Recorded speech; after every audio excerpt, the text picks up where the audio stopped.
अगर आपको हमारी वीडियो पसंद आए तो उसे लाइक, शेयर और सब्सक्राइब जरूर करें। नमस्कार दोस्तों, मैं श्याम वशिष्ठ और आप देख रहे हैं पीआर खोज। हरियाणा प्रदेश व्यापार मंडल के प्रदेश अध्यक्ष बजरंग दास गर्ग पहुंचे सोनीपत। जीएसटी और केंद्र सरकार द्वारा टैक्स बढ़ाए जाने पर जताया ऐतराज। हरियाणा प्रदेश में बेरोजगारी अव्वल स्थान पर और कानून व्यवस्था बद से बदतर हो चुकी है। व्यापारियों के साथ हो रही लूटपाट, हत्या और डकैती जैसी घटनाएं घटित सिंगल यूज प्लास्टिक को लेकर प्रदेश और केंद्र सरकार मैन्युफैक्चरिंग को करे बंद, सरकार सिंगल यूज प्लास्टिक की जड़ को करे खत्म, छोटे दुकानदार और लोकल रेहड़ी संचालकों को किया जा रहा है सिंगल यूज प्लास्टिक के लिए परेशान। प्रदेश सरकार की कार्यशैली पर किए सवाल खड़े। अखिल भारतीय व्यापार मंडल के राष्ट्रीय मुख्य महासचिव और हरियाणा प्रदेश व्यापार मंडल के प्रांतीय अध्यक्ष बजरंग गर्ग ने सोनीपत के एक निजी होटल में पत्रकार वार्ता में कहा कि देश और प्रदेश की जनता पहले ही महंगाई की मार से दुखी है। ऊपर से केंद्र सरकार ने जीएसटी के तहत अनेक वस्तुओं पर टैक्सों में बढ़ोतरी करके एक और महंगाई का बम फोड़ने का काम किया है। जबकि दही, शहद, लस्सी, पनीर, छाछ, खुला आटा और चावल आदि वस्तुओं पर 5% जीएसटी लगाकर केंद्र सरकार ने आम जनता की जेबों में डाका डालने का काम किया है। इसी प्रकार जिन वस्तुओं पर जीएसटी 12% था उसे बढ़ाकर 18% कर दिया है। बजरंग गर्ग ने कहा कि जिस पेट्रोल और डीजल पर टैक्स कम करके जीएसटी के दायरे में लाना था, जीएसटी परिषद की बैठक में उस पर कोई चर्चा न करके देश की जनता के साथ सरकार ने धोखा दिया है। लगातार देश की जनता महंगाई से जूझ रही है। जनता को उम्मीद थी कि केंद्र सरकार महंगाई की मार से राहत देगी, मगर केंद्र सरकार ने राहत देने के बजाय खाद्य और आम उपयोग में आने वाली वस्तुओं में भारी भरकम टैक्सों में बढ़ोतरी करके गरीब व्यक्तियों का मुंह का निवाला छीनने का काम किया है।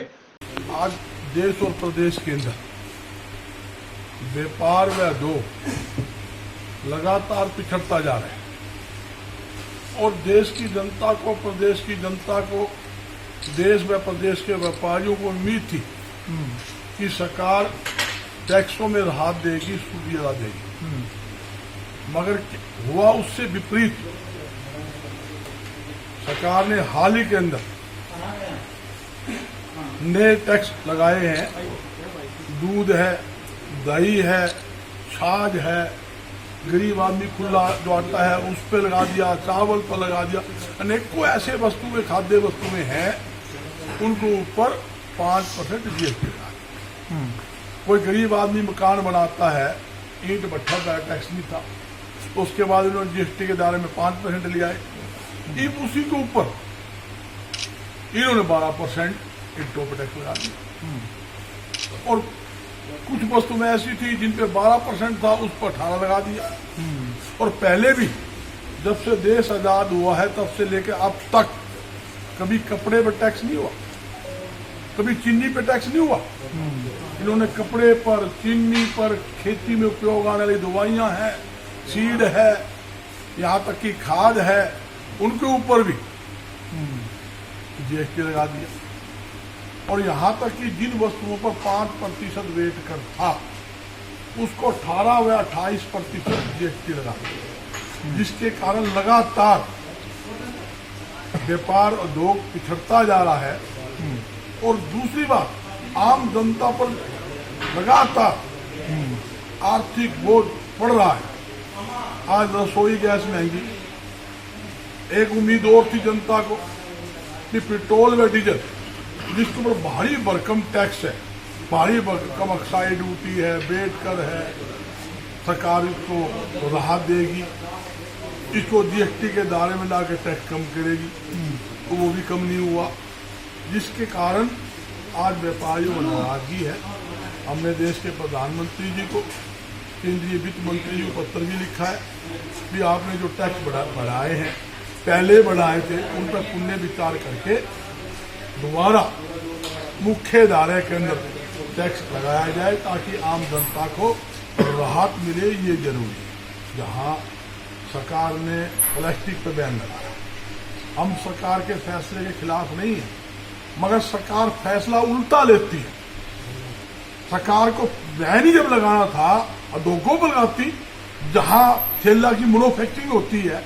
अगर मैन्युफैक्चरिंग ही नहीं होगी तो मार्केट में प्लास्टिक बैग कैसे आएगा? जब प्लास्टिक बैग मार्केट में नहीं आएगा तो ऑटोमेटिक नहीं निकलेगा। ये तो नाजायज बात है।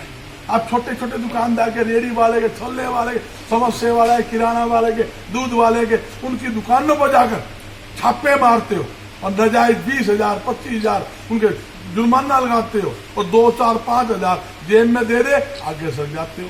मैं ये पूछना चाहता हूँ, तो एक तरफ आप बैन लगा रहे, दूसरी तरफ दाल ले लो, घी ले लो, आप मतलब दूध ले लो, लस्सी ले लो, हर चीज प्लास्टिक बैग के अंदर कंपनियां बना रही है, तो आप उनको बैन करो ना।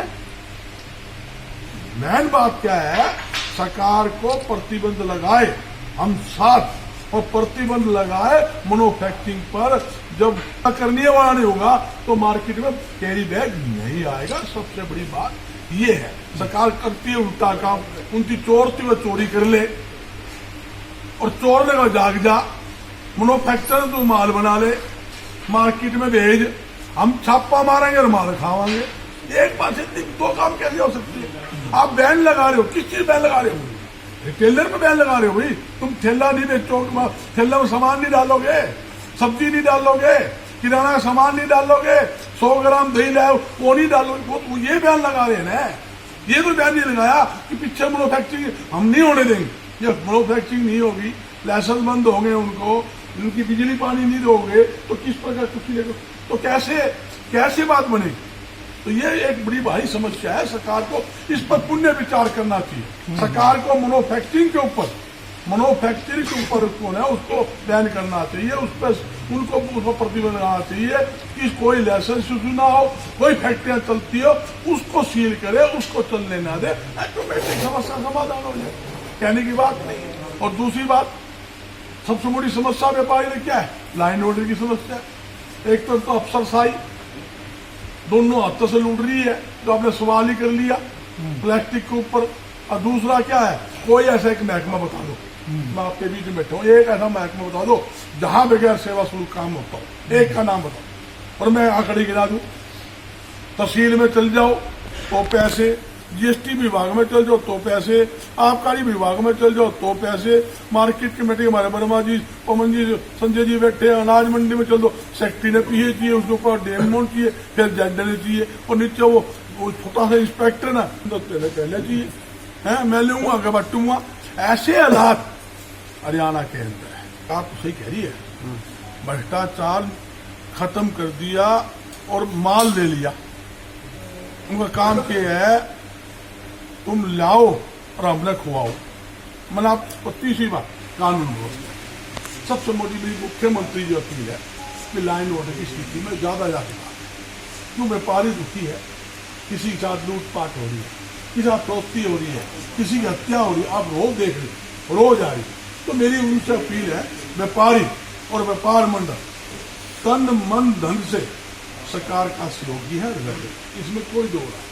मगर मेरी मुख्यमंत्री है, मुख्यमंत्री जी इस पर अपराधियों पर नकेल डालने के लिए कठोर से कठोर कदम उठाने की जरूरत है, मेरी उनसे। PR खोज के लिए सोनीपत से रणबीर रोहिला के साथ श्याम वशिष्ठ।